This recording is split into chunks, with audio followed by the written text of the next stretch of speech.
So this is lesson number 2 in how to solo over the blues. And I wasn't going to do this as the lesson because I started fooling around with a backing track, and I thought it would be a great idea to give you a different backing track. We're still playing A blues. The chords are A, D, and E, or A7, D7, and E7.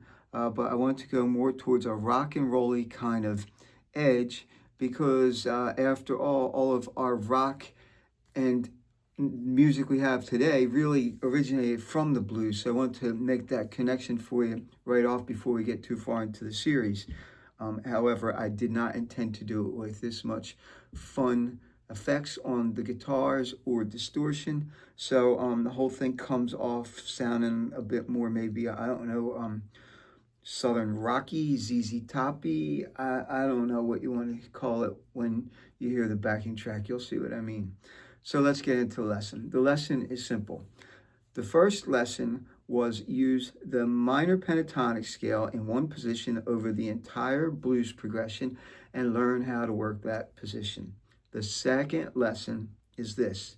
You want to go through all 5 patterns of your minor pentatonic scale and see how they affect the chords as you're going through the progression, how they fit under your hands, how they affect your ear, how they affect your phrasing, little tricks that you can find in each of the boxes. And you're doing this one box at a time all the way through the entire progression, but we're still staying with just A minor pentatonic. As far as passing notes, don't use too many that are fretted. Bending them is fine, but you don't want to do too much guitar stuff as you're trying to do this yet. That's why I have this sound, a lot of sustain. I'm going to use a lot of vibrato. I'll slide into stuff, but as far as like really bending to different things, I'm going to try to avoid doing not much of that. If you don't know the 5 patterns of the pentatonic scale, either look it up or let me know in the comments and I'll show it to you. So let's just go through one box at a time with the backing track on. This backing track also will be available in the description. And what you're looking for as you do this is simply, how does this particular position of your 5 patterns affect your ear and your phrasing, and do you like it over certain chords better than others? Does it outline one of the 3 chords in the progression better than others? They're the kind of questions you want to be asking yourself as you do this. So here's the track. Here we go. Have a great day and play a lot of guitar.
stop there for a second. I did hit a couple bad notes, or notes that weren't in the pattern. They were in the key, but they weren't in the pattern, up here and up here.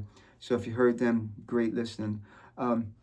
So that's pretty much playing sort of straight through the patterns. The next step that I would tell you to do with this is now start playing the guitar more. Start bending more, put in more passing notes, mess around more within the pattern with altering each pattern, and see how you like that. This is an example of how that might look.